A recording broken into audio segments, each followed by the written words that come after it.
മാരാമൺ കൺവെൻഷനിൽ നിന്ന് പ്രതിപക്ഷ നേതാവ് വി ഡി സതീശനെ ഒഴിവാക്കി. കൺവെൻഷന്റെ ഭാഗമായുള്ള യുവവേദി പരിപാടിയിൽ നിന്നാണ് വി ഡി സതീശനെ ഒഴിവാക്കിയത്. മതിയായ കൂടിയാലോചനയില്ലാതെ സതീശനെ ക്ഷണിച്ചതിൽ മാർത്തോമാ സഭയ്ക്കുള്ളിൽ അഭിപ്രായ വ്യത്യാസമുണ്ടായതിനെ തുടർന്നാണ് ഒഴിവാക്കൽ. നന്ദുഷ വിശദാംശങ്ങൾ നൽകും. നന്ദു, ഈ വി ഡി സതീശനെ മാരാമൺ കൺവെൻഷനിലേക്ക് ക്ഷണിച്ചത് അന്ന് തന്നെ വലിയ തരത്തിലുള്ള ചർച്ചകൾക്കിടയായതാണ്. ഇപ്പോൾ ഒഴിവാക്കിക്കൊണ്ടുള്ള തീരുമാനം എടുത്തത് എങ്ങനെയാണ്?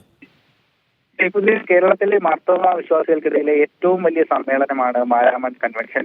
അപ്പോൾ അതിൻ്റെതായ കേരളത്തിലെ ക്രൈസ്തവ സമൂഹത്തിനിടയിൽ തന്നെ വളരെയധികം പ്രാധാന്യമുള്ള ഒരു വിഷയം കൂടിയാണ് ഈ മാരാമൺ. അതിനിടയിലേക്കാണ് ഒരു രാഷ്ട്രീയ നേതാവിനെ അവരുടെ ഒരു പൊതുപരിപാടിയിലേക്ക് ക്ഷണിച്ചതുമായി ബന്ധപ്പെട്ടൊരു ഒരു വിവാദം ഉയർന്നു വരുന്നത്.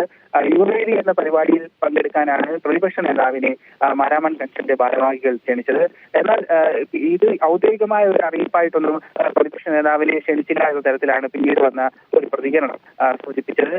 ഏതായാലും വിഷയം വലിയ രീതിയിൽ ഒരു വിവാദത്തിന് തിരികൊടുത്തിട്ടുണ്ട്. കാരണം പ്രതിപക്ഷ നേതാവിനെ ആദ്യഘട്ടത്തിൽ ക്ഷണിക്കാൻ ആലോചിക്കുകയും പിന്നീട് സഭയ്ക്കുള്ളിൽ നിന്ന് തന്നെ വിരുദ്ധ അഭിപ്രായം ഉയർന്നു വന്നതിനെ തുടർന്ന് ആ തീരുമാനം മാറ്റുകയും ചെയ്തത് ഒരു വിവാദത്തിന്റെ പശ്ചാത്തലത്തിലേക്കൊക്കെ എത്തിയിട്ടുണ്ട്.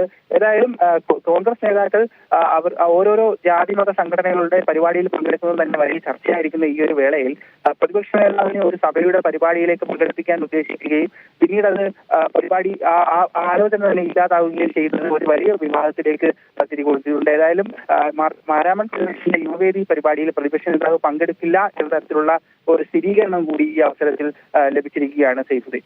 ശരി, നന്ദുഷാണ് വിശദാംശങ്ങൾ നൽകിയത്.